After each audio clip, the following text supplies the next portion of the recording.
Bagaimana bisa tidur enak?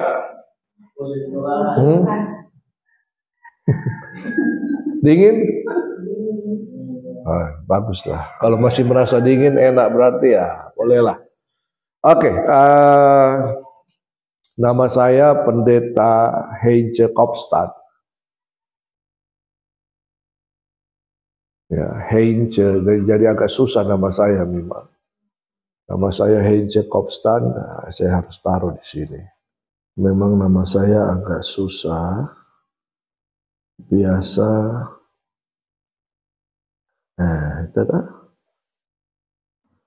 Nah. Jadi saya biasa dipanggil ibu. Saya biasa dipanggil ibu. Kalau saya mulai kelas baru baik di STT atau di universitas, saya ngajar juga. Jadi saya biasa di anak-anak mahasiswa baru itu panggil saya Shalom Ibu. Ya. Nah, saya sekretaris BPD Sulsel, juga dosen. Saya dosen tetap di STII Bali dan beberapa STT yang lain termasuk Universitas Fajar, saya ngajar di situ. Ada teman-teman kalian yang masuk Universitas Fajar yang dari Seko? Tidak ada. Kalau STT Blessing banyak ya?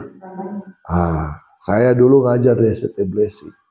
Angkatan 1, 2, angkatan 3 saya keluar. Baru ngajar 1-2 kali saya keluar. Istri saya 1, iya dong, enggak? Ali, tidak boleh istri 2, istri 3 ya. Istri saya 1, paling cantik sedunia. Anak saya 2. Yang pertama laki-laki, yang kedua pria. Yang pertama sudah selesai, tinggal wisuda. S1, yang kedua baru masuk kuliah. Oke, apalagi yang kalian ingin tanyakan?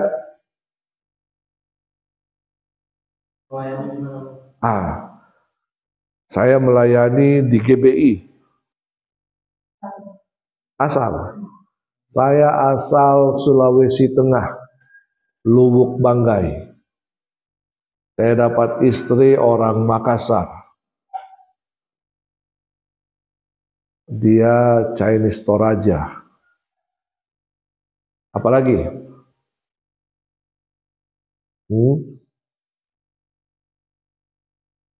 Tanya-tanya lagi. Oke. Sebelum kita mulai, kita doa yuk.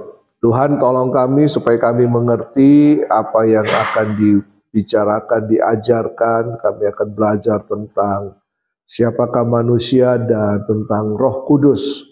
Tuhan berkati pembelajaran ini baik mulai hari ini sampai besok bahkan seterusnya. Tuhan memberkati semua pengajar, materi dan semua yang akan diajarkan. Tuhan berkati. Berikan kami hikmat, tolong kami biar kami mengerti kehendak-Mu, tujuan-Mu dalam kehidupan kami. Dan juga Tuhan tolong hamba-Mu supaya hamba-Mu bisa mengajar dengan bahasa yang sederhana, yang bisa dimengerti oleh anak-anak-Mu. Tuhan berkati PWB ini yang Toraja angkatan yang ketiga ini Tuhan. Dalam nama Tuhan Yesus Kristus. Amin. Oke.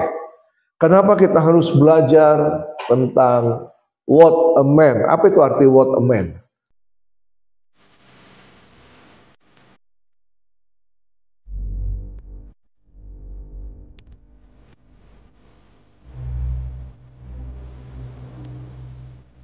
Apakah manusia itu? Ya, karena ini menjadi dasar pemahaman kita. Kenapa kita harus melayani? Ya, what a man? Apakah manusia itu? Ini adalah hal yang penting, ya, dan merupakan dasar daripada semua ini. Okay. What a man. Katakan what a man. Ya. Oke. Coba kita lihat Efesus 4 ayat 8 ya. Efesus 4 ayat 8 ini biasa dikhotbahkan pakai ayat ini ketika kenaikan Tuhan Yesus ya, atau kebangkitan Tuhan Yesus. Dikatakan di situ, itulah sebabnya kata Nas, tatkala ia naik ke tempat tinggi, ia membawa tawanan-tawanan. Ia memberikan pemberian-pemberian kepada manusia. Jadi Efesus ini Paulus menuliskan ya kisah ini atau narasi ini. Kan Yesus mati dikuburkan kan?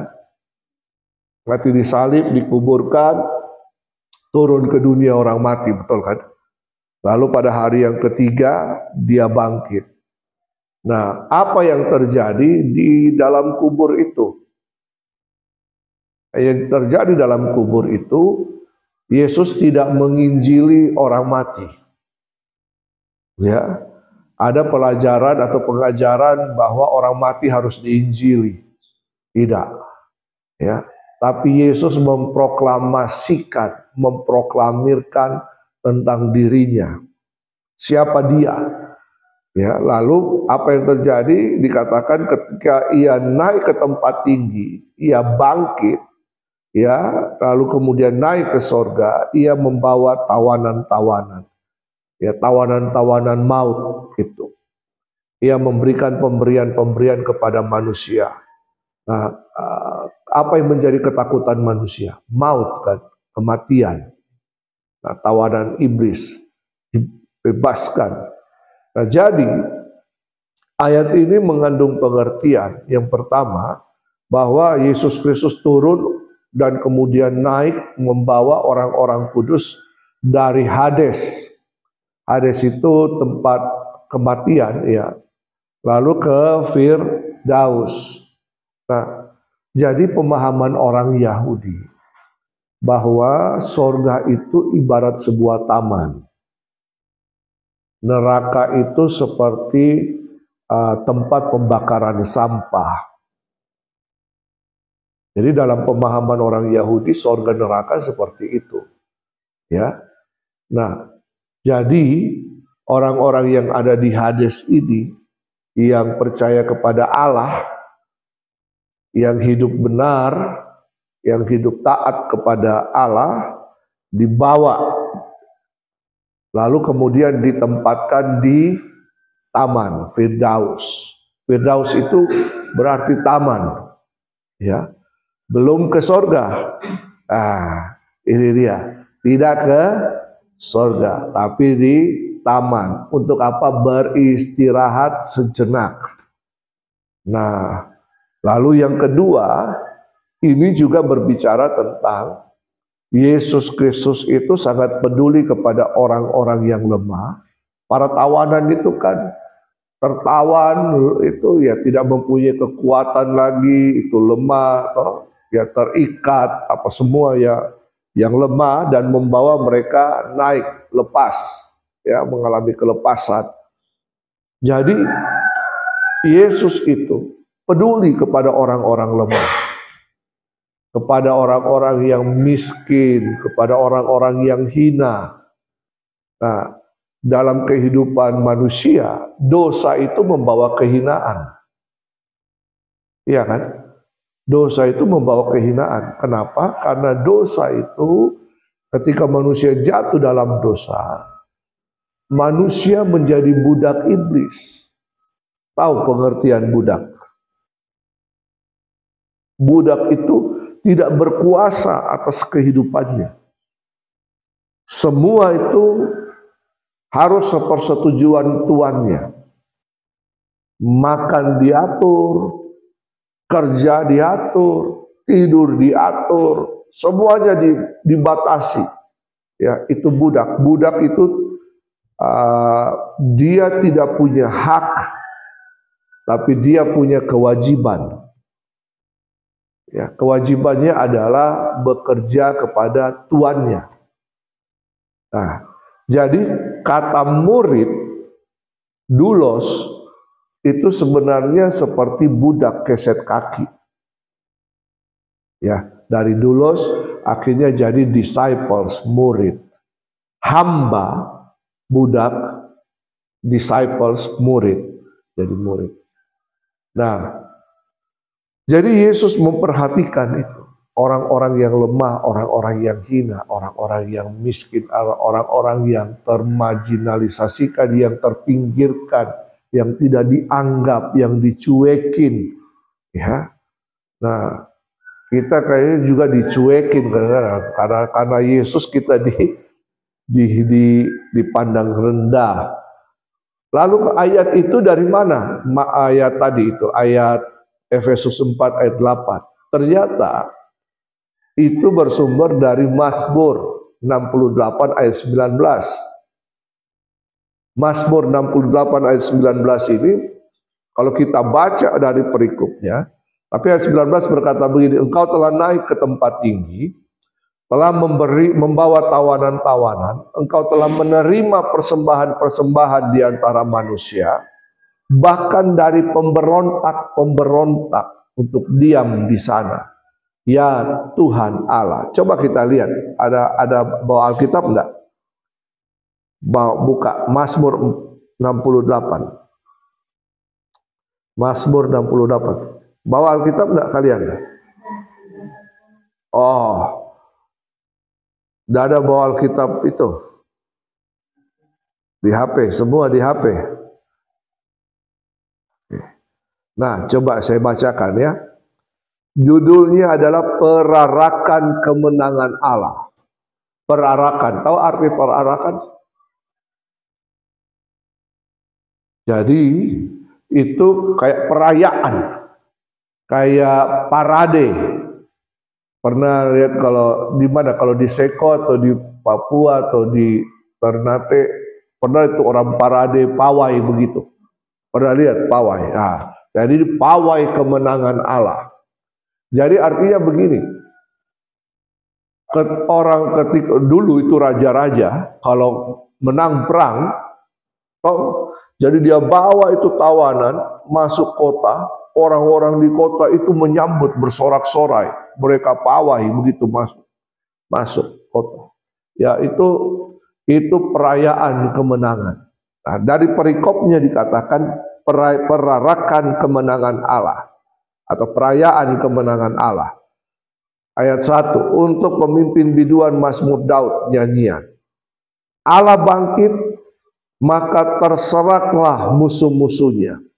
Orang-orang yang membenci dia melarikan diri dari hadapannya. Nah, ayat 1 ini bicara Allah bangkit, maka terseraklah musuhnya. Tahu lagu dulu-dulu itu, Allah bangkit, terseraklah musuhnya, Allah bangkit. Terseraklah musuhnya, Allah bangkit. Terseraklah musuhnya, Allah bangkit. Nah, berarti hal ini ayat 1 ini menggambarkan bahwa Allah itu Allah yang dahsyat, Allah yang berkuasa, Allah yang besar, Allah yang perkasa. Ya. Jadi Allah kita itu Allah yang besar, Allah yang perkasa, Allah yang dahsyat, Allah yang luar biasa, ya. Makanya kan kita kagum hormat akan Engkau. Kenapa kita kagum hormat? Karena Dia Allah yang besar, Allah yang dahsyat, Allah yang berkuasa. Nah, Allah yang dahsyat ini, Allah yang besar ini. Lalu ayat yang kedua dikatakan seperti asap hilang tertiup, seperti lilin melelehnya semua musuh-musuhnya di depan api. Demikianlah orang-orang fasik binasa di depan Allah. Ayat 3. Tetapi orang-orang benar bersuka cita, mereka beria-ria di hadapan Allah, bergembira dan bersuka cita. Jadi orang-orang benar itu selalu bersuka cita. Ya. Siapakah orang benar itu?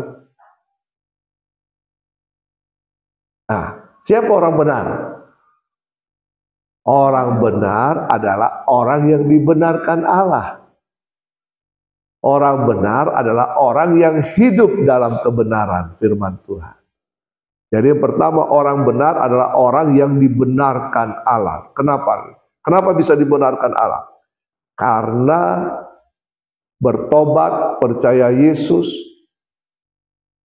terima Yesus sebagai Tuhan dan Juru Selamat pribadi, lahir baru. Karya salib Kristus membenarkan kita, menguduskan kita. Lalu yang kedua, orang benar adalah orang yang hidup dalam kebenaran. Gampang tuh? Siapa orang benar? Orang benar adalah orang yang dibenarkan Allah. Kenapa dibenarkan Allah? Karena percaya Tuhan Yesus. Menerima Tuhan Yesus sebagai Tuhan dan Juru Selamat pribadi. Orang benar adalah orang yang hidup dalam kebenaran, melakukan kebenaran. Nah, orang yang benar akan bersuka cita, mereka akan beria-ria di hadapan Allah, mereka bergembira bersuka cita, mereka bernyanyi bagi Allah, memasmurkan namanya. Buatlah jalan bagi dia yang berkendaraan melintasi awan-awan. Namanya ialah Tuhan. Pakai kata Tuhan huruf besar. Ya, kenapa Tuhan huruf besar? Ya, itu begini. Itu kalau bahasa itu Elohim, atau dalam bahasa Ibrani dengan 4 huruf. 4 huruf itu. Ya.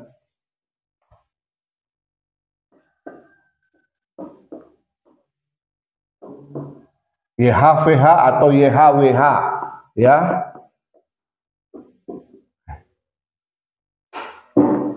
Yod He Vav He. Nah, jadi kalau bahasa Ibrani ini Yod He Vav He, ya. Jadi ditandai begini. Yod He Vav He. Oh, sorry. Ini Yod He Vav He. Bahasa Ibraninya. Nah, orang sering menyebut ini sebagai apa? Yahweh. Tapi bagi orang Israel ini tidak bisa disebutkan kata ini. Karena tidak ada huruf vokalnya kan? Tidak ada huruf A, I, U, E, O-nya kan? Ya. Kenapa misalnya Marsoni bisa disebut? Karena ada antara-antaranya huruf vokal kan, ada A, ada I, ada E, ada U, ada O, sehingga itu bisa disebut. Nah, bagi orang Yahudi, ketika mereka bertemu dengan ini, Yod He Vav He atau YHWH atau YHWH, ya, mereka akan menyebut Adonai. Tapi dalam hati mereka ketemu itu baru mereka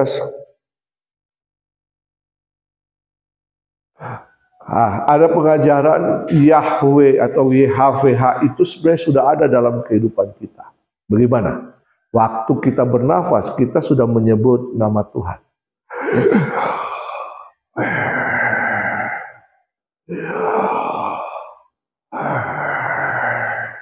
Kalau orang tidur kan bisa begitu tuh, tadi nafas.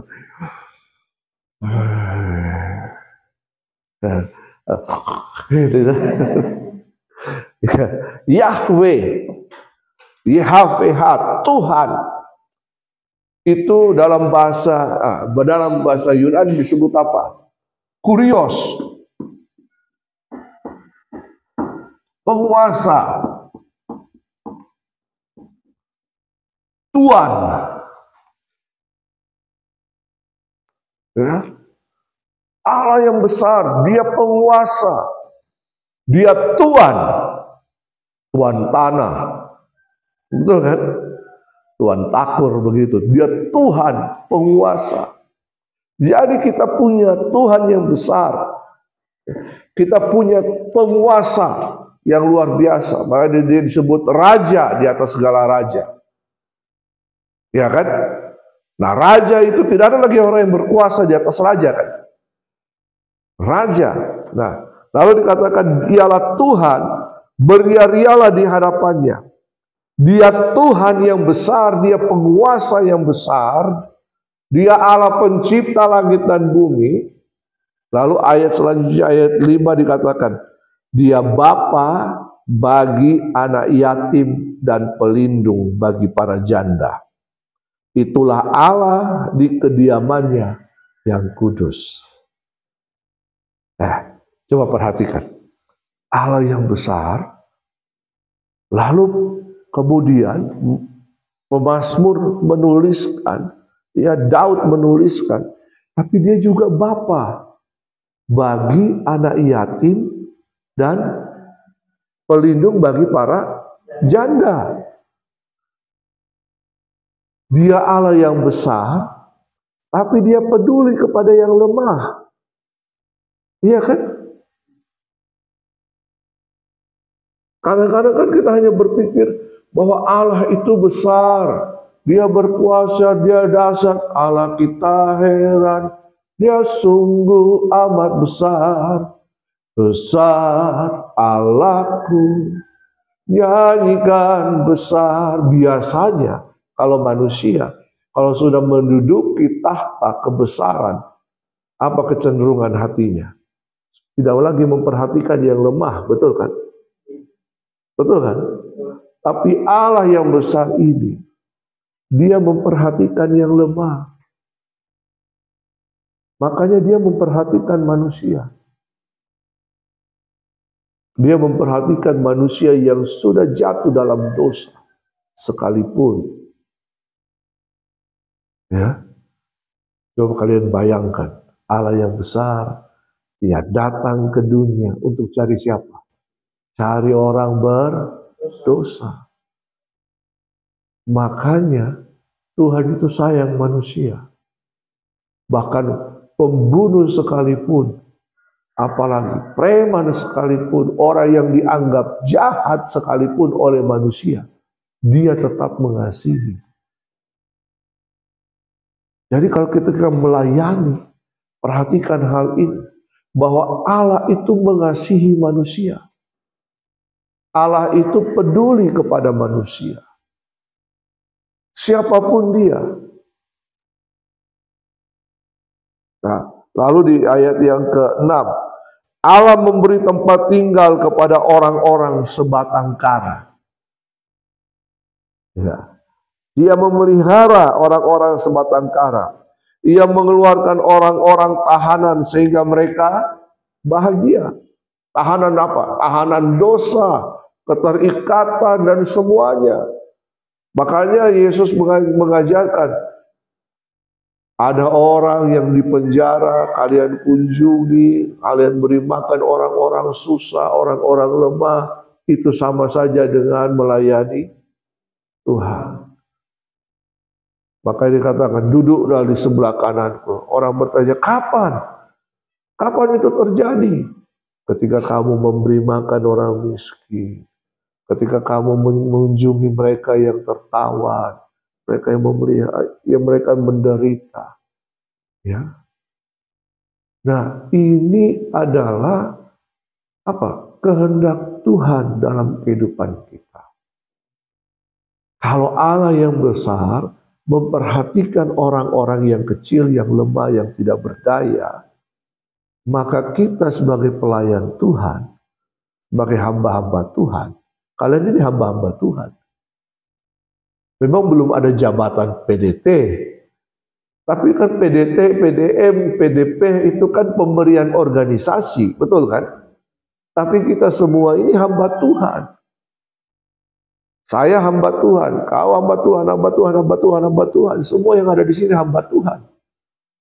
Karena kita menjadikan Tuhan sebagai Tuhan. Tuhan itu penguasa kita. Kita ini hamba. Katakan kiri kanan, kamu itu hamba Tuhan. Ingat. Jangan style bos. Ya. Kalau dikasih jadwal, bikin. Karena kita ini hamba Tuhan. Ya. Nah, mengeluarkan orang tahanan sehingga mereka bahagia, tetapi pemberontak-pemberontak tinggal di tanah yang gundul. Tuhan juga memperhatikan pemberontak-pemberontak. Dia sayang.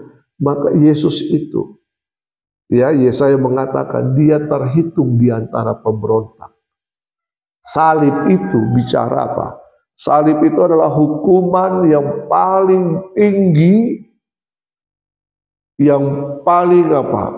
Ya, bagi orang Romawi itu yang paling hebat itu salib. Diperuntukkan kepada siapa? Diperuntukkan kepada pemberontak-pemberontak. Makanya orang-orang yang di samping Yesus itu adalah orang-orang tahanan politik yang disalib. Orang-orang pemberontak. Yesus terhitung di antara pemberontak. Makanya dia lepaskan para tahanan itu kan. Dia naik untuk melepaskan, membawa para tahanan. Nah, kalau ayat ini lagi, kalau kita baca terus sampai ayat yang ke-19, 18, yes, ayat 18, engkau telah naik ke tempat tinggi, telah membawa tawanan-tawanan, engkau telah menerima persembahan-persembahan di antara manusia, bahkan di antara pemberontak-pemberontak untuk diam di sana. Siapa pemberontak itu? Mereka yang tidak mau percaya kepada Yesus. Itu target operasi kita. Siapa target operasi kita? Orang-orang yang belum percaya kepada Tuhan Yesus. Nah, dia peduli kepada orang yang papa. Coba kita lihat 1 Samuel 2 ayat 8. 1 Samuel 2 ayat 8. Harusnya kalian bawa Alkitab ini. 1 Samuel 2 ayat 8 dikatakan begini, ia menegakkan orang yang hina dari dalam debu dan mengangkat orang yang miskin dari lumpur untuk mendudukkan dia bersama-sama dengan para bangsawan. Dia mengangkat orang yang hina, orang yang miskin untuk dinaikkan, duduk dengan para bangsawan dan membuat dia memiliki kursi kehormatan. Sebab Tuhan mempunyai alas bumi dan di atasnya ia menaruh daratan. Berarti Tuhan tetap peduli kepada manusia yang hina, yang miskin, yang papa, yang menderita. Nah, siapa kita?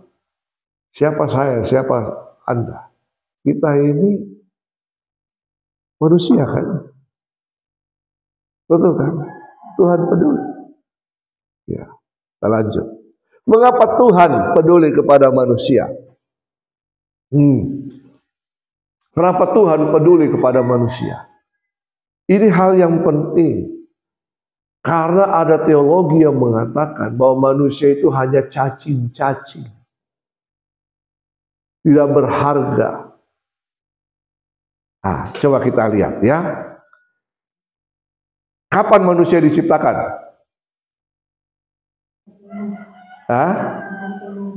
Pada hari ke-6. Oke. Kenapa Tuhan tidak menciptakan manusia pada hari pertama, hari kedua, hari ketiga, tapi Tuhan menciptakan manusia pada hari ke-6?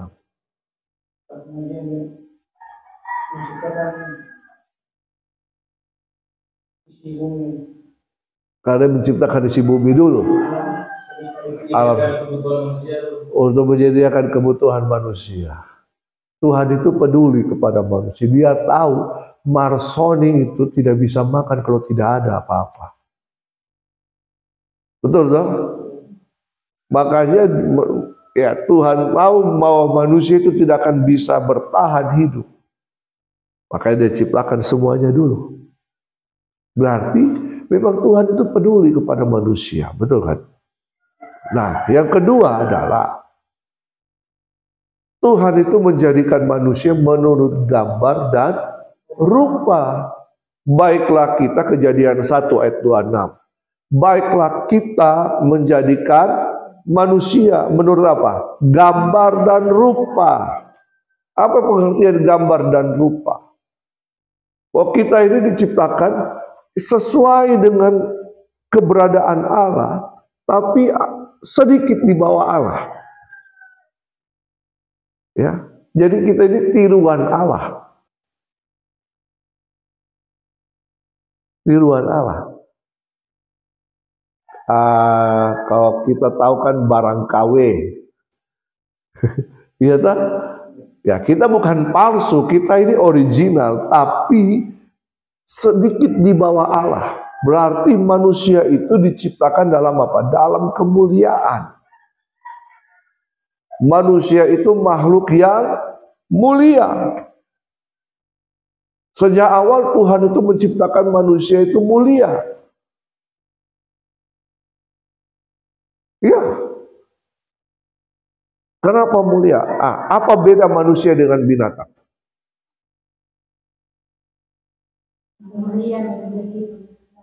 Manusia memiliki pemikiran, perasaan, apalagi pengetahuan, apalagi kehendak dan sebagainya. Binatang itu memiliki intuisi, naluri, makanya ada naluri kepribinatangan, naluri binatang. Tapi manusia dengan binatang diciptakan dengan bahan baku yang sama. Betul. Nanti baca Kejadian pasal 2. Ya, kan Kejadian 1 cuma dikatakan berfirman Allah jadilah, ya kan? Tapi di ayat pasal yang kedua menjelaskan bahwa manusia itu diciptakan dari debu tanah. Binatang juga diciptakan dari tanah. Bahan bakunya sama. Tapi yang membedakan bahwa manusia diberikan roh Allah. Ada kemuliaan Allah pada manusia. Binatang tidak. Jadi, nanti kalau kita belajar tentang Roh Kudus, kalau manusia tidak punya roh Allah, maka manusia sama dengan kenapa harus malu? Sama dengan binatang. Makanya hukum rimba berlaku, betul kan? Manusia saling menguasai satu dengan yang lain. Ya, sama seperti binatang. Karena manusia tidak malu-malu. Di tempat-tempat umum mereka seperti binatang. Ciuman. Bahkan di daerah-daerah di negara-negara lain, mereka di tempat umum mereka bisa berhubungan badan. Orang lihat kayak anjing yang berhubungan. Kayak binatang, membunuh tanpa perasaan. Nah, jadi manusia ini diciptakan dalam kemuliaan. Jangan salah ya, jangan salah. Sejak awal manusia itu diciptakan dalam kemuliaan. Segambar serupa itu berbicara tentang kemuliaan Allah. Nah, jadi ketika manusia diciptakan, manusia itu mengenakan kemuliaan Allah. Kalau dalam Alkitab Mandarin itu ada seperti cahaya yang kayak kemerah-merahan yang menutupi manusia. Ya. Nah, kenapa demikian? Coba lihat Mazmur 8. Mazmur 8 ini sungguh luar biasa. Mazmur pasal yang ke-8. Jadi, jangan merasa minder. Jangan merasa rendah diri. Karena kita ini diciptakan mulia. Coba sekarang kiri kanan. Kamu itu makhluk mulia. Ya toh, walaupun hidung mancung ke dalam, ya kulit, ya kita ini mulia. Ya Bapak, kau mulia. Ya, kau mulia, kau mulia, kau mulia, kau mulia. Kita ini mulia. Maka Tuhan itu peduli kepada kita. Nah, mengapa Tuhan peduli kepada? Karena Tuhan itu menciptakan manusia mulia. Bayangkan dia sudah invest semua. Tuhan itu sudah kasih banyak kepada manusia. Mazmur 8 ya, coba lihat. Mazmur 8 ayat 1 sampai 9. Untuk pemimpin biduan, makhluk manusia hina sebagai makhluk mulia. Perikopnya, manusia hina sebagai makhluk mulia. Untuk pemimpin biduan menurut lagu Gitit Mazmur Daud. Ya Tuhan, Tuhan kami, betapa mulianya namamu. Tuhan kami, dimuliakan atas seluruh bumi. Nah, ini ayat-ayat 1 ini diambil itu, ya. Dikatakan begini, ya Tuhan, Tuhan kami, betapa mulianya namamu di seluruh bumi. Keagunganmu yang mengatasi langit dinyanyikan. Dari mulut bayi-bayi dan anak-anak yang menyusu, telah kau letakkan dasar kekuatan karena lawanmu, untuk membungkam musuh dan pendendam. Bahkan sejak dari bayi-bayi saja Tuhan sudah perhatikan. Ya, ayat yang kedua itu, ya.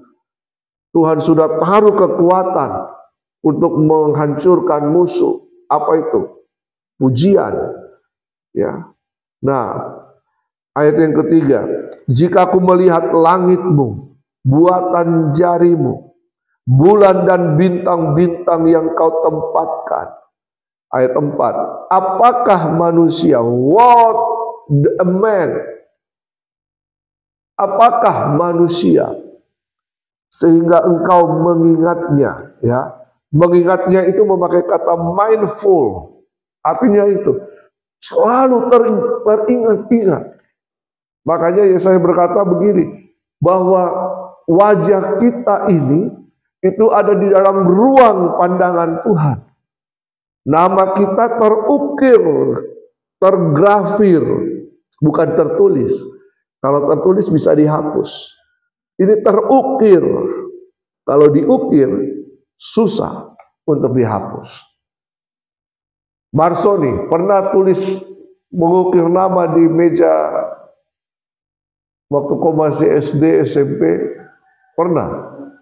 Saya juga. Kau juga, Alphonse.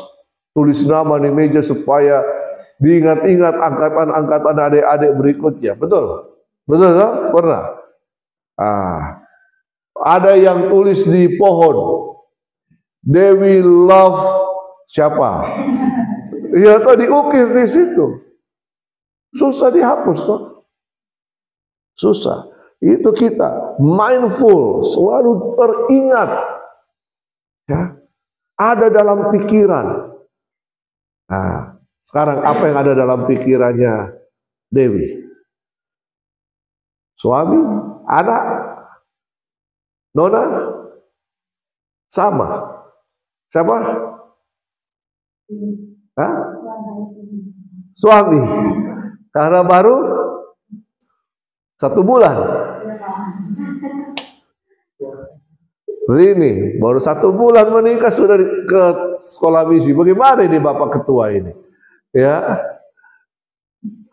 Nah, apakah manusia sehingga engkau mengingatnya, sehingga engkau mengindahkannya?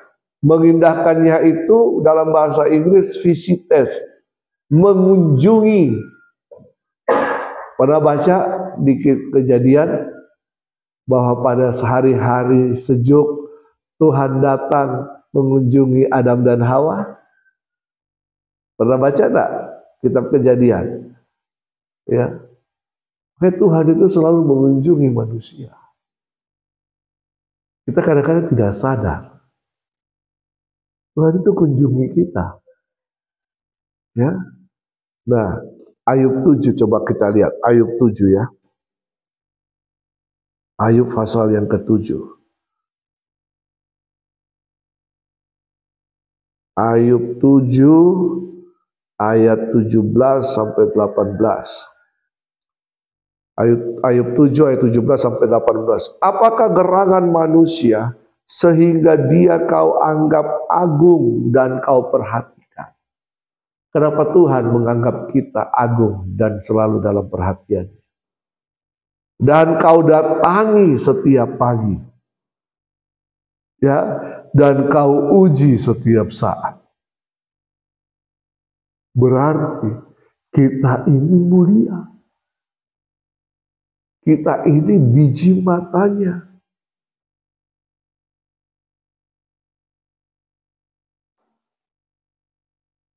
Coba, jangan dulu menulis. Coba tutup mata dulu. Tutup mata, coba bayangkan. Dia Bapa yang selalu datang mengunjungi kalian, yang menyapa kalian. Dia Bapa yang, hei anakku, apa kabar nak? Lagi bikin apa?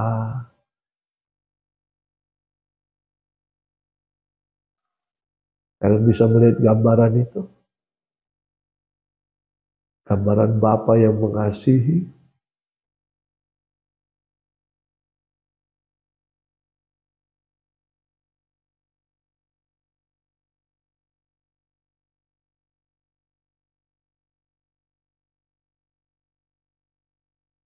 Ya.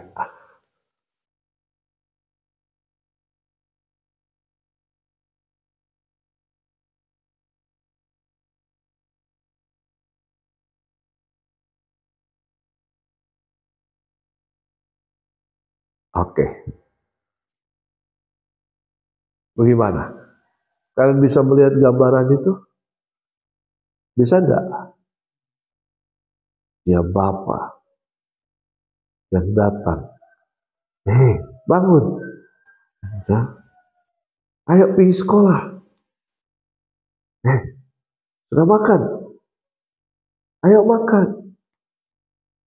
Kira-kira gambarannya seperti ini. Allah yang besar datang mengunjungi manusia. Kenapa? Karena manusia itu agung, manusia itu mulia. Kita ini bukan cacing-cacing, kita ini bukan makhluk hina. Ya toh? Kembali lagi.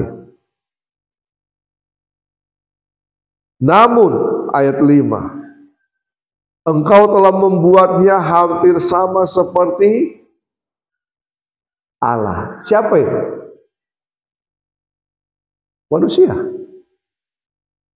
Coba saya baca ayat sebelumnya. Apakah manusia sehingga engkau mengingatnya? Apakah anak manusia sehingga engkau mengindahkannya? Namun engkau telah membuatnya hampir sama seperti Allah dan telah apa? Memahkotainya dengan kemuliaan dan hormat. Engkau membuat dia berkuasa atas buatan tanganmu. Segala-galanya telah kau letakkan di bawah kakinya. Dan seterusnya. Ayat ini bilang apa? Kita ini dimahkotai dengan kemuliaan dan kehormatan. Tuhan menciptakan manusia itu tidak salah-salah. Kenapa Tuhan menciptakan manusia?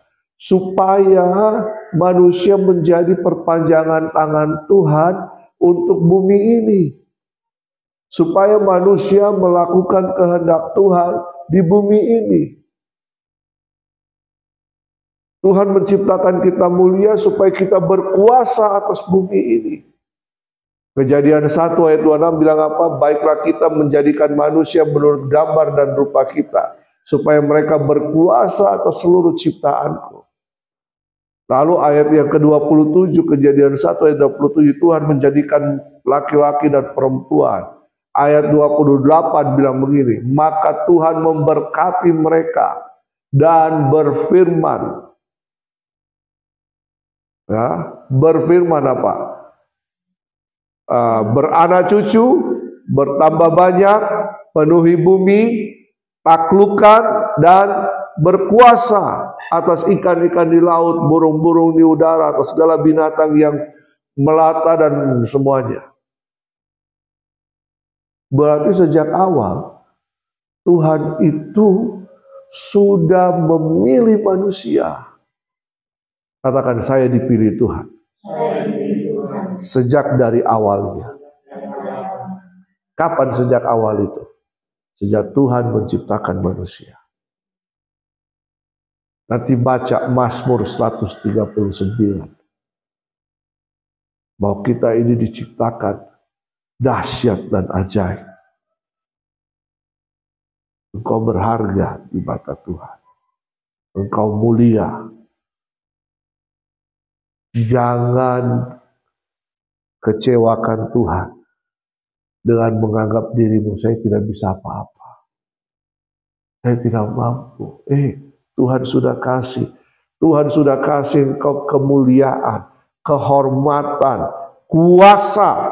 Engkau membuat dia berkuasa atas apa? Buatan tanganmu.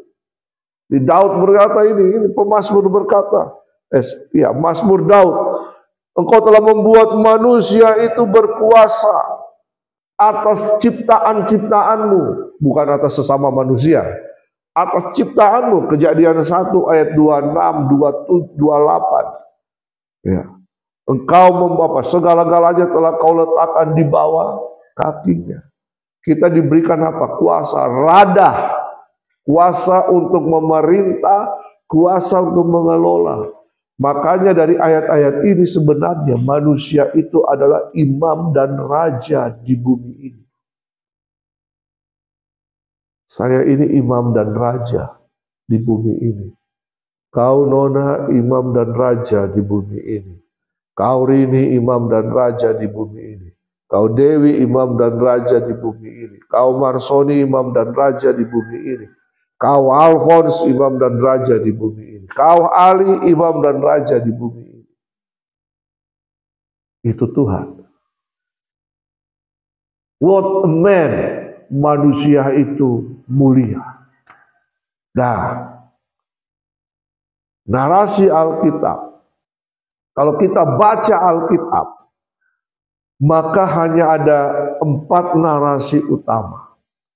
Ya. Yang pertama, bahwa Tuhan adalah raja yang memerintah pada suatu kerajaan yang kekal dan tak tergoncangkan. Tadi Tuhan yang besar, dialah raja di atas segala raja. Betul kan? Kita yakin dia Tuhan yang besar, raja di atas segala raja. Lalu kemudian Tuhan yang besar itu menyatakan kasihnya. Bahwa dia adalah kasih. Narasi yang kedua, Tuhan adalah kasih. Itulah sebabnya ia menyatakan dirinya sebagai Allah hubungan yang menginginkan suatu keluarga terjadi di bumi.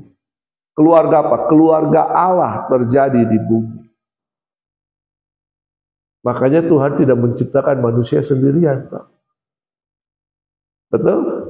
Tuhan tidak hanya menciptakan Adam, toh, tapi juga ada Hawa. Nah, Kejadian 1 ayat 26 kata kita itu kan jamak kan. Baiklah kita. Berarti Tuhan tidak menginginkan satu orang saja. Tuhan mau kita hidup berkomunitas. Komunitas itu penting. Ya. Nah, ini sudah. Nanti kalau mau saya kasih padunya, PowerPoint-nya. Nanti aku tidak minta di ketua asrama.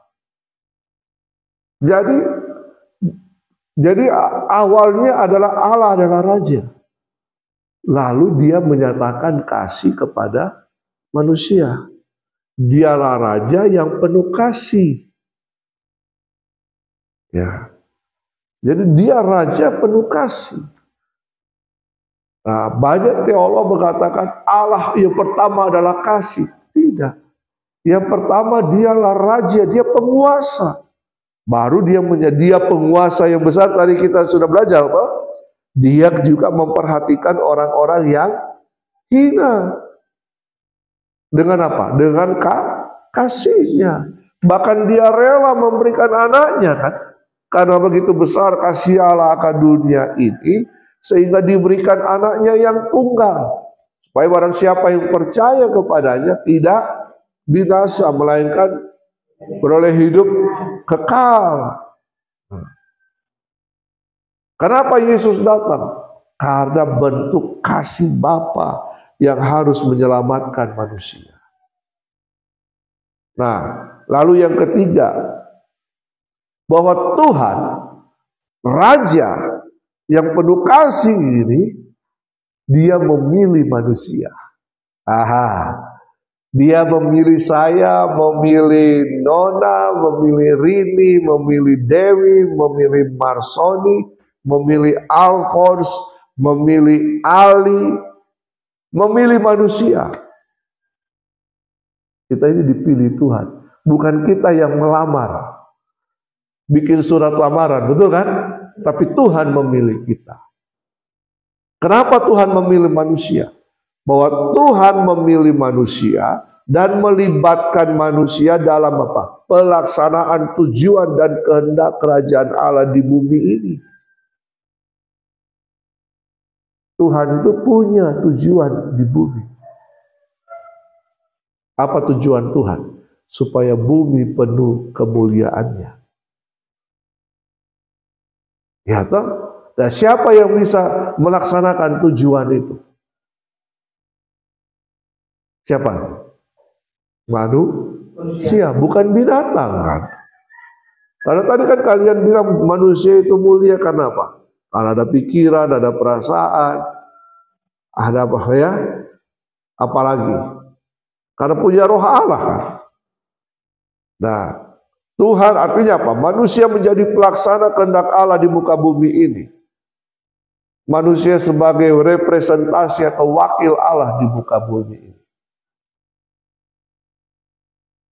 Coba katakan, saya ini adalah pelaksana kehendak Tuhan di bumi ini. Nah, jadi jangan cepat-cepat mati supaya masuk surga. Kita masih ada tugas di bumi ini. Karena bumi itu diberikan Tuhan untuk manusia. Tuhan itu mempercayakan bumi ini untuk manusia. Karena tidak ada sejarahnya manusia itu diciptakan di sorga. Manusia diciptakan di mana? Di bumi. Mati di mana? Di bumi. Oh, hidup tinggal bekerja di mana? Di bumi. Pernahkah manusia disebut hidup tinggal bekerja di sorga? Tidak ada.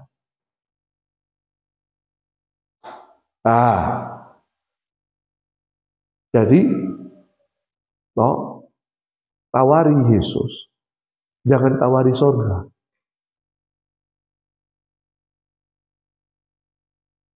Kalau kalian menginjil, tawari Yesus, bukan di sorga. Karena Yesus dimanapun Yesus berada, di situ pun kita akan berada. Betul sekali? Jadi, kau harus percaya Yesus. Kalau tidak kau mati masuk neraka. Kalau kau percaya Yesus mati masuk surga. Jangan tawari surga. Iming-iming kita terlalu tinggi. Kalau kau percaya Yesus, hidupmu akan berubah. Kau akan menikmati hidup yang baik. Hidup yang sejahtera dalam Yesus. Dulu saya tidak ada masa depan. Dulu saya terpuruk, saya banyak melakukan kejahatan. Tapi sejak saya percaya Yesus, saya diangkat Tuhan ini. Makanya kan dikatakan bahwa orang benar itu tidak selamanya jadi ekor, tapi jadi kepala. Karena Tuhan memperhatikan kita. Nah, yang keempat, Tuhan itu adalah Tuhan perjanjian. Alkitab itu penuh dengan narasi perjanjian. Ya, Dia menghendaki apa? Manusia tetap dalam hubungan pengenalan dengan Dia. Manusia mengetahui tanggung jawabnya dalam perjanjian tersebut. Perjanjian itu harus butuh kesepakatan dua pihak kan? Pemberi janji dan yang berjanji. Tapi sering manusia melalaikan janji itu tuh. Ya. One prestasi gitu ya. Nah, manusia mengetahui tujuan kuasa dan yang Tuhan berikan untuk melaksanakan apa? Tujuan-tujuannya. Manusia mengetahui warisan apa yang Tuhan siapkan baginya. Apa warisan yang Tuhan siapkan? Baca Roma pasal 8. Ya. Kita ini adalah pewaris-pewaris kerajaan Allah. Tuhan mewarisi apa? Kerajaan Allah kepada kita. Bukan harta kekayaan. Ya, kalau kita ada dalam kerajaan Allah, kita akan menikmati semuanya. Makanya Matius 6 ayat 33 bilang apa? Carilah dahulu kerajaan Allah dan kebenarannya, maka semuanya itu akan ditambahkan. Yang harus kita cari apa? Cari, usahakan dahulu kerajaan Allah. Kerajaan Allah memerintah dalam hidupmu, dan pemerintahan kerajaan Allah terjadi dalam pelayananmu.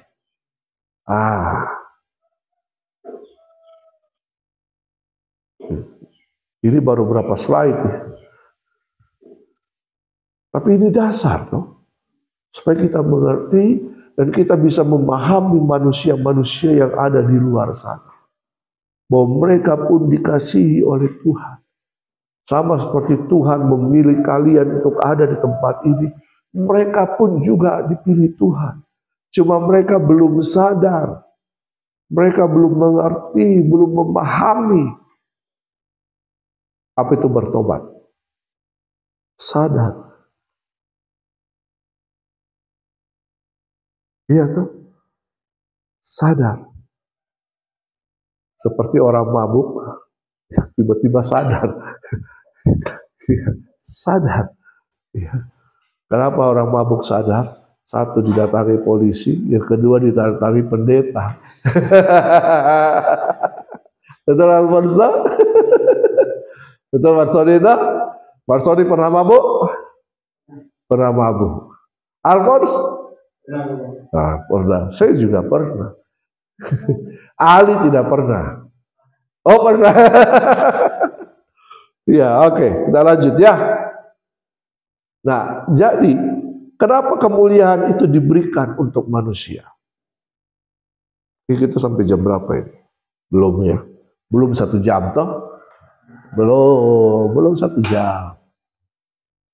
Kejadian 1 ayat 26, bahwa Tuhan itu menciptakan manusia dalam keserupaan dan berkuasa. Jadi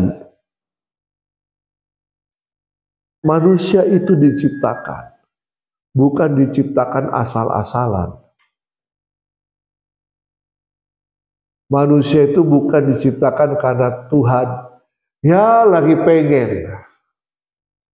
Oh, Tuhan lagi jalan-jalan, misalnya jalan-jalan di taman, begitu, aduh saya cuma sendiri. Ciptakan manusia deh, supaya ada teman. Tidak.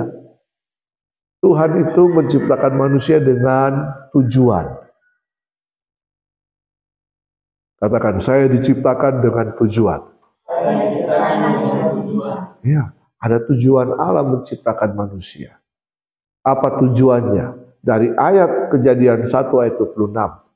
Tujuan Allah menciptakan yang pertama adalah supaya kita menjadi serupa dengan Dia. Keserupaan. Makanya ada lagu toh, ku mau sepertimu Yesus, disempurnakan selalu. Nah, supaya dalam keserupaan itu kita bisa berkuasa.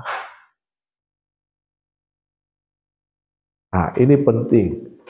Kenapa Tuhan menciptakan manusia dalam keserupaan dan dalam kemuliaannya?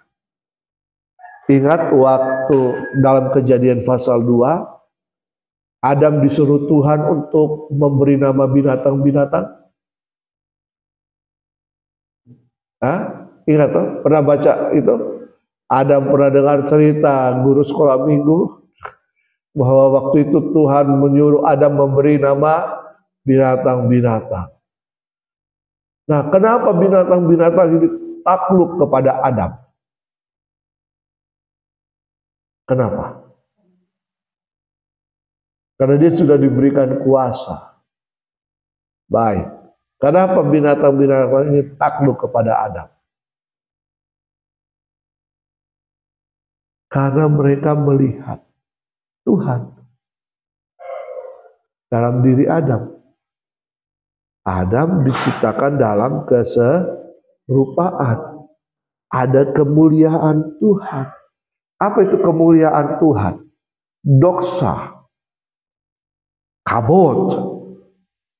Ya, atau dalam bahasa Ibrani kabot. Ya, kabot. Kabot.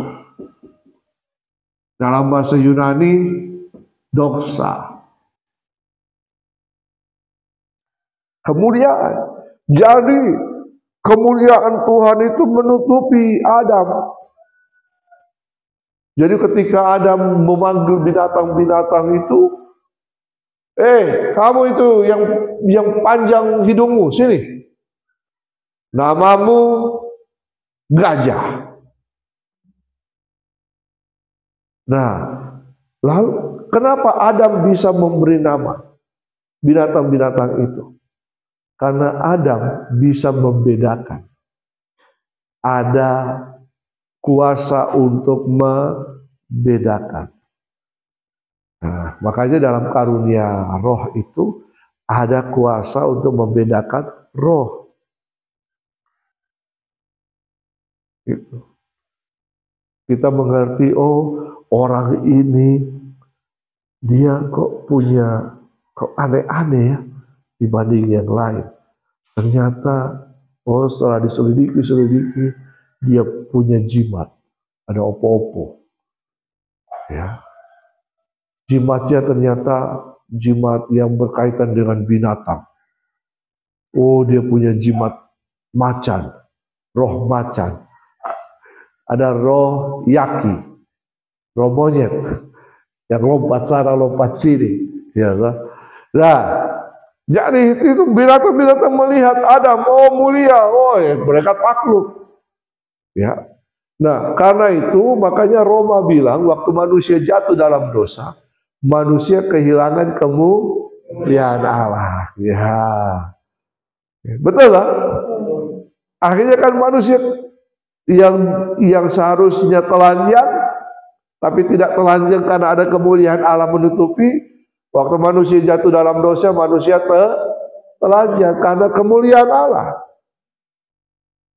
Tidak ada lagi dalam diri manusia. Nah, kenapa kemuliaan itu diberikan? Supaya manusia itu bisa memelihara, mengelola dan memelihara bumi ini. Mengusahakan mengelola. Jadi sebenarnya kalian juga diberikan kuasa untuk mengelola supaya bisa hidup. Bukan hanya sekedar pergi melayani karena sana sini. Tapi dari dalam diri kalian itu ada kuasa untuk bisa mengembangkan potensi kemampuan supaya bisa hidup. Tidak berharap sama orang begini-begini. Misalnya, kalian tanam sesuatu. Kalau kalian punya kuasa untuk itu, kalian tanam dalam nama Tuhan Yesus. Saya tanam ini akan berbuah menghasilkan banyak. Terjadi tidak? Terjadi.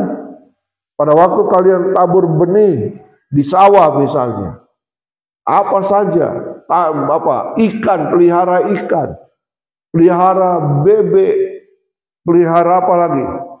Binatang-binatang. Itu bisa berkembang biak dengan luar biasa. Sehingga dari situ kalian akan hidup dan membiayai pelayanan kalian. Kuasa itu sudah ada. Apalagi bukan hanya itu, talenta. Ya. Talenta misalnya memperbaiki alat-alat elektronik, servis laptop, ya desain, itu talenta. Sehingga ketika kita mengembangkannya, kita akan mendapatkan hasil dari situ kan. Kehidupan. Sehingga dalam pelayanan kita bisa mandiri. Amin. Jangan berharap sama orang. Pelayanan itu jangan pernah berharap sama manusia. Berharaplah kepada Tuhan. Dia Tuhan yang memilih saya, memilih kalian. Untuk apa? Mengutus kita mengerjakan kehendaknya. Berarti Tuhan ini, Sang Tuhan ini akan terus memelihara kehidupan kita. Amin. Ya, sekali lagi, jangan pernah berharap kepada manusia. Jangan pernah berharap berpegang teguh kepada janji manusia. Pegang teguh kepada janji Tuhan. Ingat tadi, poin yang keempat tadi, narasi keempat, Allah itu adalah Allah perjanjian, betul kan? Pegang teguh. Ya. Nah, tapi kan manusia ini Kejadian pasal 3 jatuh dalam dosa kan? Kenapa manusia jatuh dalam dosa?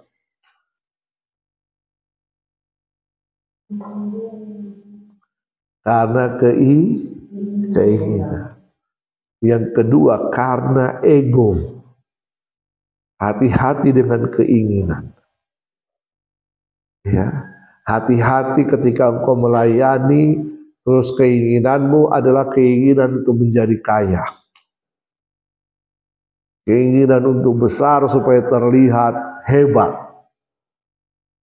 Ya, ego. Kenapa sampai Hawa juga tertarik? Karena ular itu menawarkan, kalau kau makan buah ini, kau akan menjadi sama seperti Allah. Hah? Apa maksudnya? Sama seperti Allah, padahal manusia sudah diciptakan dalam keserupaan, betul kan? Hati-hati. Jangan pernah membandingkan pelayananmu dengan yang lain. Saya lebih hebat. Kau tidak punya apa-apa. Ya, saya lebih bertalenta. Saya lebih jago. Jangan pernah. Ya.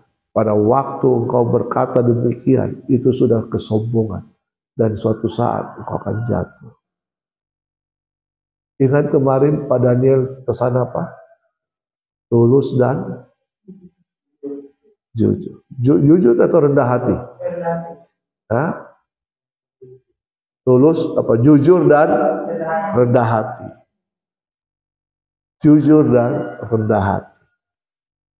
Orang yang rendah hati itu, itulah yang orang yang disebut apa? Orang yang ani. Ani itu bahasa Ibrani, orang yang miskin, yang tidak punya apa-apa, yang selalu bergantung kepada Tuhan.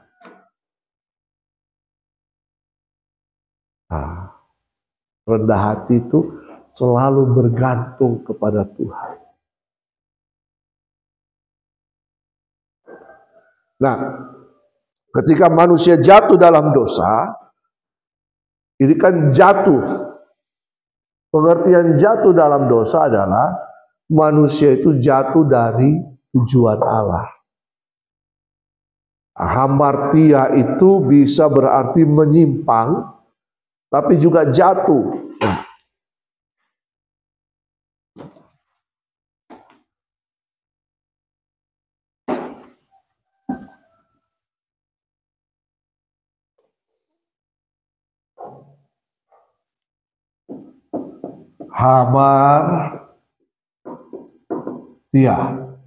Hamartia.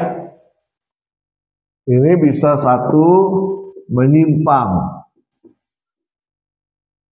Yang kedua jatuh.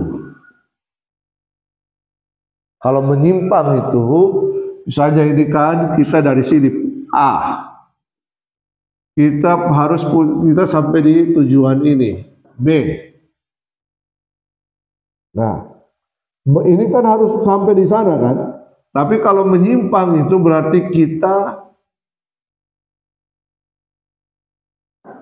ke C. Tidak sampai pada tujuan.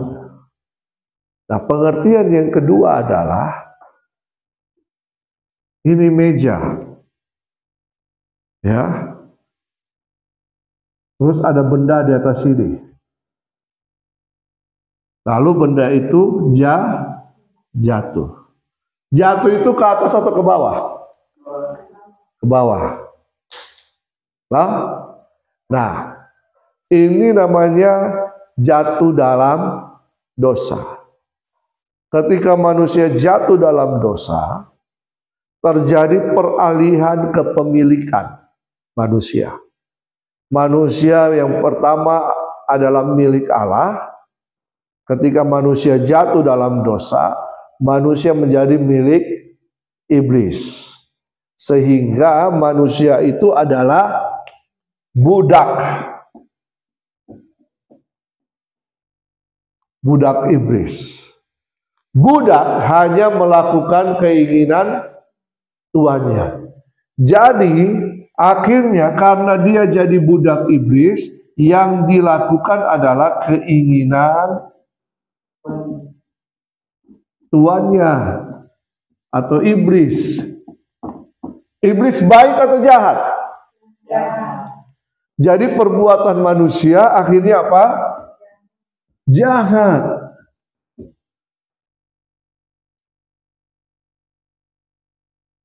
Jadi tergantung tuannya. Jadi dosa berarti manusia jatuh dari tujuan Allah. Dosa. Iya itu. Jatuh dari tujuan Allah. Roma 3:23, dosa membuat manusia terdegradasi dari kemuliaan atau standar atau bobot Allah. Terdegradasi apa? Terdegradasi itu turun kan? Betul kan? Kalau emas murni berapa karat? 24. Betul kan? Emas murni 24 karat. Tapi kan ada emas yang 22 karat, 23 karat. Berarti tidak standar, jatuh dari standar, turun standar. Dosa membuat manusia turun standar, jatuh dari standar. Dosa sehingga menjadi budak iblis. Jadi kita harus tahu apa bedanya dosa dan perbuatan dosa. Perbuatan dosa adalah akibat dari manusia jatuh dalam dosa.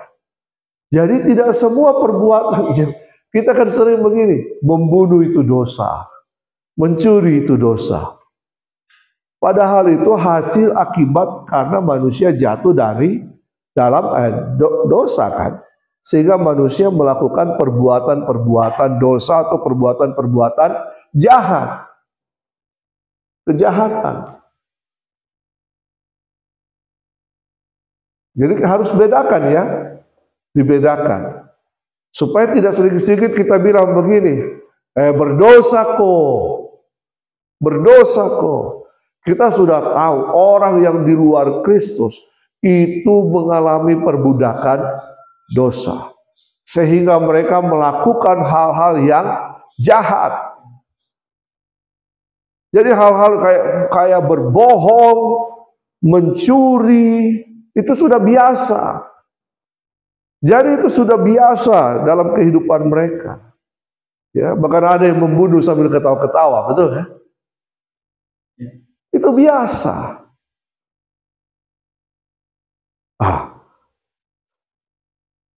Jadi karena dosa kita terbiasa melakukan kejahatan. Perbuatan-perbuatan akibat dosa. Oke. Jadi tahu ya, apa itu dosa? Jatuh dari tujuan. Sehingga jadi budak iblis. Ketika kita jadi budak iblis, kita melakukan keinginan iblis. Apa keinginan iblis? Kejahatan. Hal-hal yang jahat, yang di luar moral, betul gak? Amoral, perkosaan, pencurian, pembunuhan, penipuan, sebagainya. Sehingga seorang bayi yang baru lahir, yang bertumbuh, itu bisa berbohong tanpa diajar. Kenapa? Karena ada natur dosa. Apa itu natur dosa? Itu sudah mendarah daging. Kalau dosa tidak diselesaikan, dosa itu akan terus menguasai manusia. Sehingga manusia tetap hidup dalam kejahatan, dalam pemberontakan, dalam kehinaan. Ya toh, dosa membuat kita hina. Dosa terjadi karena kita memberontak terhadap tujuan Allah, rencana Allah. Tidak taat, tidak setia, ya perselingkuhan semuanya. Nah, jadi kita tahu ya bahwa kita jatuh dalam dosa, kita melakukan kehendak iblis. Sehingga, berarti begini. Kenapa saya harus bilang kita harus redefinisi keselamatan? Mendefinisikan ulang keselamatan. Apa itu keselamatan?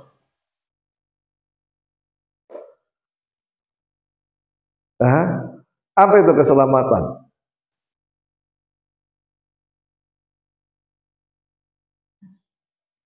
Apa tuh? Sorry. Sebelum saya masuk ke keselamatan, apa itu Injil? Kabar baik. Kabar baik tentang apa? Kebenaran. Atau misalnya saya sakit sembuh, itu kabar baik. Saya dapat hadiah, kabar baik. Kalian diterima di POAB, kabar baik. Apakah seperti itu?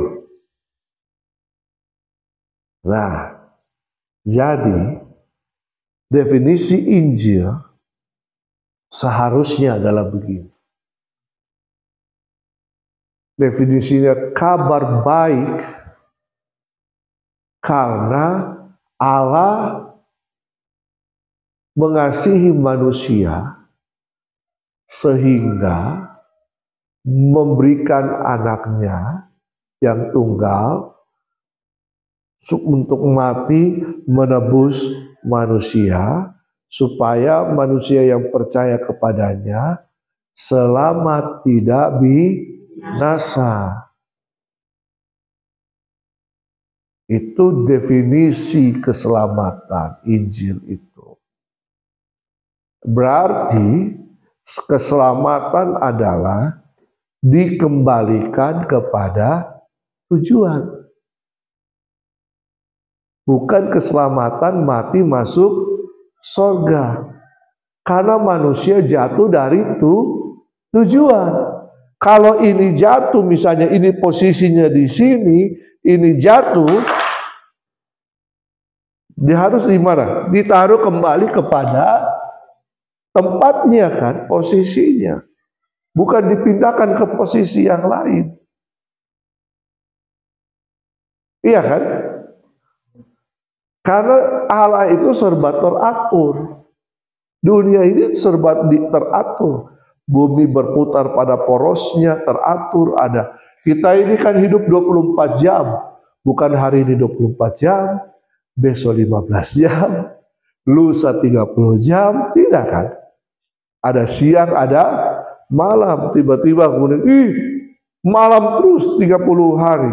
Tidak demikian. Nah, jadi keselamatan adalah ini dikembalikan kepada posisi awal.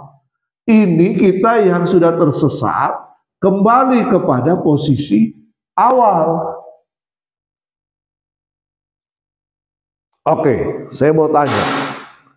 Apakah keselamatan adalah tujuan atau keselamatan adalah awal dari sebuah tujuan? Apakah keselamatan adalah tujuan atau keselamatan adalah awal dari sebuah tujuan?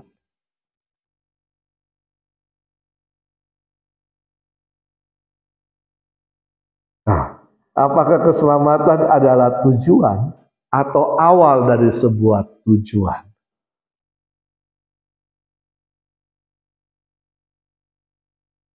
Nah, apakah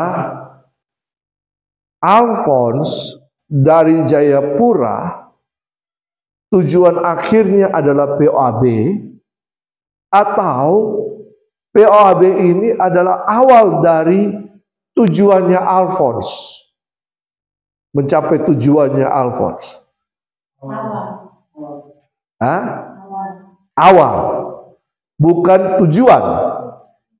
Kalau keselamatan tujuan, ayo diperhatikan baik-baik. Setelah kita percaya Yesus, terima Yesus sebagai Tuhan dan Juru Selamat pribadi, kita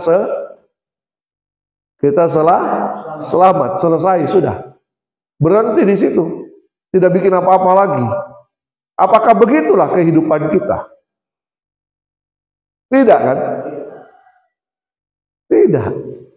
Jadi keselamatan itu adalah dikembalikan kepada tujuan supaya kita kembali mengerjakan kehendak Allah untuk sampai pada tujuan. Paham? Kan kita sudah salah jalan ini. Biasanya orang yang tersesat di hutan, salah jalan, dia akan melihat kembali dari arah mana dia datang, toh? Dia akan kembali ke situ. Nah, kalau dia cari jalan baru, bisa-bisa tambah tersesat. Jadi paham ya? Keselamatan itu adalah kita dikembalikan kepada tujuan untuk mengerjakan kembali tujuan Allah dalam kehidupan kita. Apa tujuan Allah tadi? Tuhan menciptakan manusia? Keserupaan. Yang kedua, dalam keserupaan manusia berkuasa, mengelola, melayani.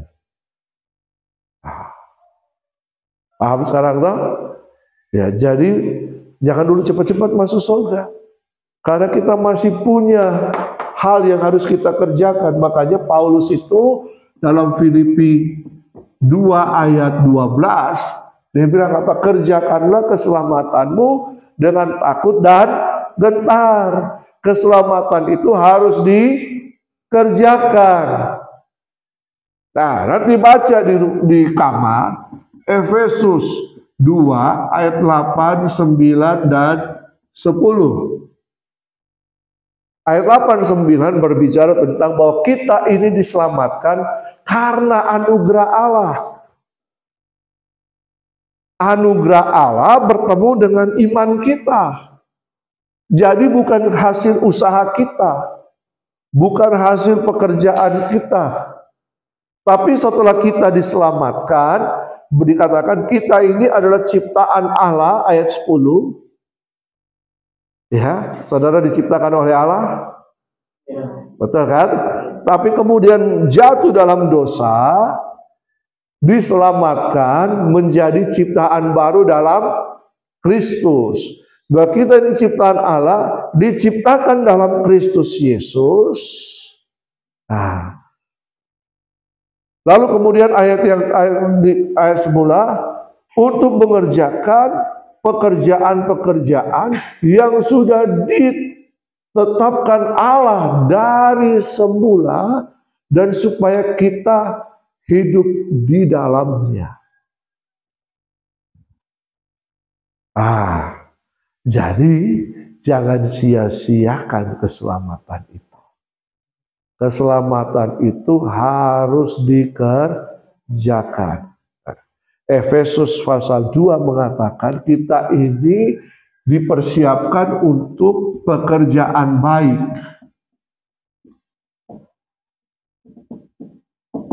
Dalam bahasa Yunani ergon. Pekerjaan baik. Bahwa saya diselamatkan, katakan.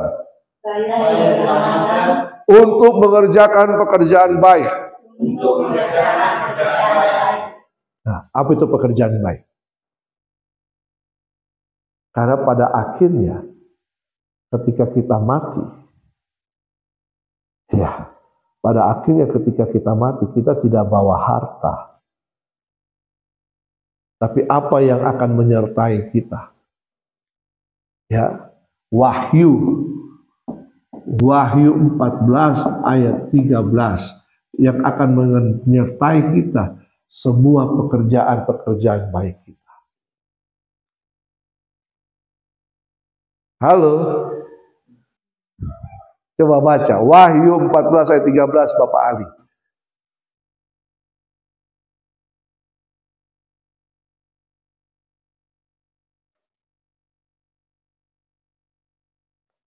Wahyu 14 ayat 13. Wahyu 14 ayat 13.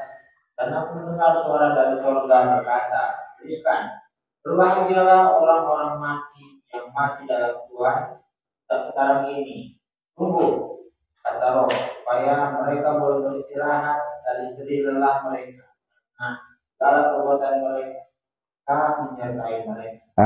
Segala perbuatan mereka menyertai mereka. Perbuatan atau pekerjaan baik ini atau ergon. Jadi berarti dalam hidup ini ketika kita sudah diselamatkan, apa yang harus kita kerjakan? Pekerjaan baik. Apa pekerjaan baik? Semua yang baik-baik yang kita kerjakan. Betul tak? Yang kedua, semua yang Tuhan ingin kita kerjakan. Apa yang Tuhan ingin kita kerjakan? Tadi kan penciptaan itu kan melayani dan mengelola. Bahwa kita ini adalah pengelola ciptaan Tuhan. Tapi di satu sisi kita harus melayani. Siapa target operasional kita? Siapa target operasi kita? Bukan pemberontak yang di sana, Papua. Tapi mereka yang pemberontak karena tidak mengenal Tuhan. Mereka orang-orang yang berdosa. Mereka yang orang-orang yang hina yang perlu kita tolong. Itu TO kita. Katakan target operasi. Apa target operasi saya? Apa? Apa target operasimu? Apa target operasimu? Orang yang ayo katakan masing-masing punya target operasi sendiri. Dewi, apa target operasimu? Rini? Mengenal firman Tuhan. Dewi?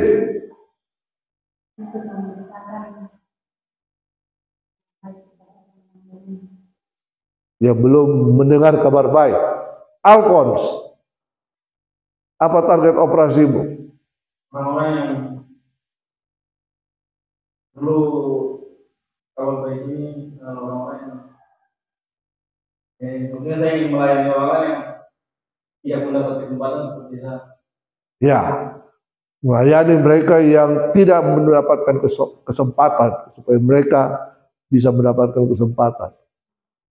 Marsoni, melayani orang-orang yang hilang arah dan juga mereka.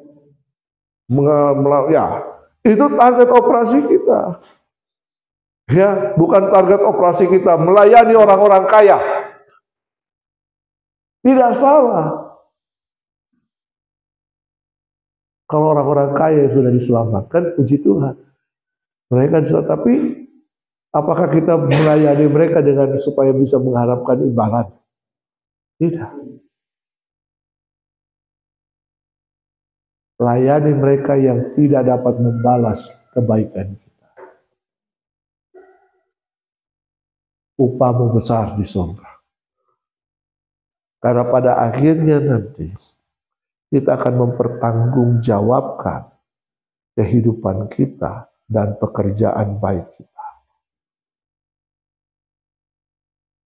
pada akhirnya. Perhatikan baik-baik.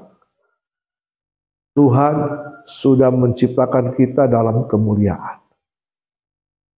Memang kita jatuh dalam dosa, tapi Tuhan mengangkat kita kembali dalam kemuliaan. Betul kan? Ketika kita diselamatkan, Tuhan mengembalikan kita kepada posisi yang semula. Ingat, anak yang terhilang. Kisah anak yang terhilang. Pernah dengar kisah anak yang terhilang? Yang kemudian papanya belum mati, dia sudah minta harta warisan bagiannya. Baru kemudian dia pergi ke kota lain untuk bersenang-senang. Habis uangnya. Akhirnya dia kerja di mana? Di kandang babi. Sedang memakan ampas babi pun, makanan babi pun dilarang. Akhirnya dia ingat, di rumah bapakku, orang-orang yang kerja di sana, mereka berkecukupan hidup baik. Akhirnya dia sadar, dia bertobat, dia kembali kepada Bapa. Perhatikan baik-baik. Bapa itu tiap hari, dia bukan sembunyi di kamar atau dia tidak. Tiap hari dia ada di depan pintu, menantikan anak yang bungsu ini kembali. Ketika dia lihat anak yang bungsunya ini kembali dari jauh, yang sudah gembel, yang sudah bau babi mungkin, yang tidak pernah mandi, yang sudah orang Makassar bilang rantasa, ya, apa itu rantasa? Rantasa itu kotor sekali, ya toh, sudah kaci mungkin. Tapi Bapak ini ayat firman Tuhan bilang, dia berlari memeluk anaknya. Lalu apa? Dia kasih perintah, kasih jubah yang terbaik, pakaikan cincin, kasut, kemuliaan sang anak dikembalikan, posisi sang anak dikembalikan. Itu kita. Katakan itu saya. Saya ini makhluk mulia. Selalu nanti kalian bangun pagi berkaca, saya ini ciptaan Tuhan yang paling mulia. Amin. Nah, jadi keselamatan itu mengembalikan manusia kepada kemuliaan, standar bobot Allah kembali. Ya. Jadi jangan pernah merasa rendah diri. Tapi jangan sombong. Identitas kita adalah anak Allah. Identitas kita adalah anak Sang Raja. Walaupun kau orang seko, tapi identitasmu adalah anak Allah, anak Sang Raja. Walaupun kau orang Ternate, orang apa? Weda, kau identitasmu anak Allah, anak Sang Raja. Kau Alphonse, kau identitasmu anak Allah, anak Sang Raja. Karena posisi kita sudah dikembalikan. Amin. Sehingga dengan kemuliaan itu kita bisa mengerjakan kehendak Sang Raja dalam hidup kita. Nah, what a man. Siapakah manusia itu? Makhlukmu. Makanya waktu manusia jatuh dalam dosa, Tuhan itu tetap pedulikan manusia. Betul kan? Tuhan itu tetap melihat manusia, bahkan mau menolong manusia. Sehingga apa? Kalau dia sendiri yang datang, manusia ini mati semua.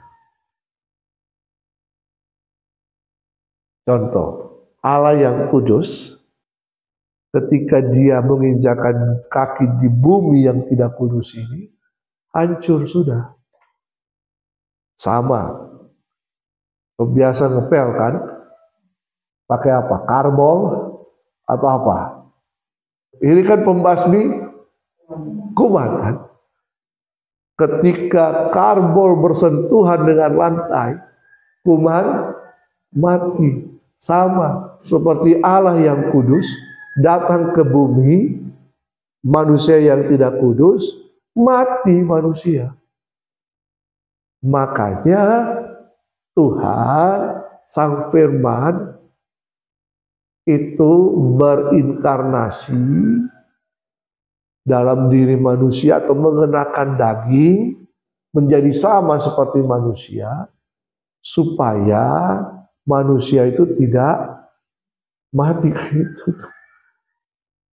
Tapi dia ada di tengah-tengah kita, hidup di tengah-tengah manusia, mengajarkan manusia, mengubah pemahaman manusia, menolong manusia, sehingga percaya kepada dia. Jadi kita ini makhluk mulia. Jangan sia-siakan. Dan Tuhan itu percaya kepada kita. Katakan, Tuhan percaya kepada saya. Ya, kepercayaan Tuhan kepada kalian, kepada saya itu luar biasa.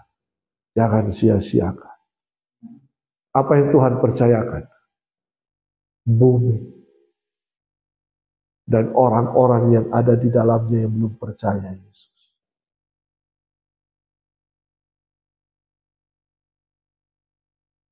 Kerjakan kepercayaan itu. Sehingga pada akhirnya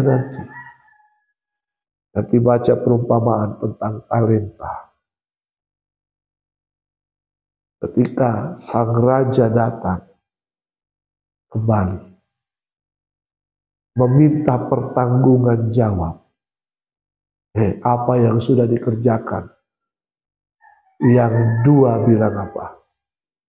2 talenta yang Tuhan sudah percayakan. Jadi berapa? 4. Apa yang Tuhannya bilang? Terimalah 4 kota. Di cerita yang lain, berbahagialah, masuklah dalam kebahagiaan Tuhanmu. Tapi cerita yang lain dikatakan, terimalah 4 kota, yang 10, yang 5 jadi 10. Apa yang dibilang? Terimalah 10 kota, yang 1 dihukum.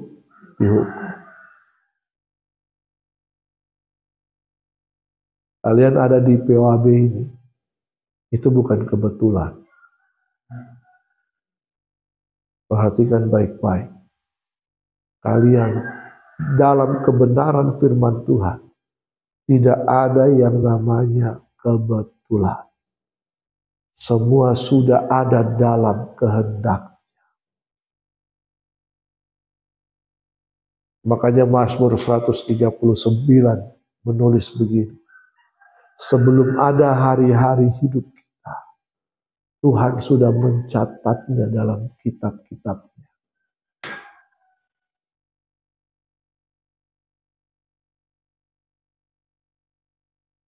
Tuhan sudah mencatat dalam kitab-kitabnya. Oh, nanti Marsoni akan ikut POAB angkatan ketiga. Nanti Rini akan ikut POAB angkatan ketiga. Mungkin ada yang sudah dicatat oleh Tuhan juga. Tapi mereka akhirnya apa? Lari dari itu. Tidak menggenapi. Tapi kalian ada di tempat ini. Karena kalian menggenapi rencana Tuhan. Amin. Jangan sia-siakan itu. Terus bertahan. Walaupun di POAB kalian hidup mungkin tidak seenak di rumah. Ya, tapi tadi siapa yang masak? Hah? Perempuan semua, 3-3. Enak juga itu. Ya, telur sambal itu enak itu. Ya, walaupun tiap hari hanya makan telur sambal, ya toh. Tapi begini, firman Tuhan bilang kan hati yang gembira adalah obat. Kalau makan dengan sungut-sungut, bisakah jadi obat? Jadi apa? Jadi penyakit. Jadi apapun yang ada, makan dengan hati yang gembira, itu akan jadi obat. Sehingga Marsoni akan tetap dengan bobotnya seperti ini. Ya, toh? Ya. Harus terpancar cahaya kemuliaan Tuhan. Amin. Ayo kita berdoa. Terima kasih Tuhan, kami bersyukur. Melalui pelajaran hari ini, what a man, bahwa ternyata kami ini mulia. Kami ini adalah perwakilan Sang Raja di muka bumi ini. Kami diciptakan dalam keserupaan, dalam kemuliaan, dalam kehormatan. Tuhan memberikan kami kuasa untuk mengelola dan melayani, untuk mengerjakan kehendak Tuhan di muka bumi ini. Terima kasih untuk kepercayaan yang Tuhan berikan. Terima kasih untuk anugerah yang Tuhan berikan. Tuhan tolong kami selama di POHB ini. Tuhan mempersiapkan kehidupan kami. Supaya kami ketika kami keluar, bahkan selama kami masih ada di POHB ini, kami sudah menjadi berkat bagi banyak orang. Baik di sekeliling kampus ini maupun nanti di masyarakat yang ada. Tuhan, kami percaya Tuhan yang menyertai anak-anak-Mu dengan kekuatan, dengan kesehatan, dengan anugerah yang daripada Tuhan. Tuhan memberkati. Tuhan berkati juga pengajaran di tempat ini, para pengajar. Tuhan juga memberkati tanah, air, udara di tempat ini, semua makanan kami, tempat tinggal kami, semuanya Tuhan memberkati. Kami serahkan semuanya ke dalam tangan-Mu, dalam nama Tuhan Yesus Kristus. Amin.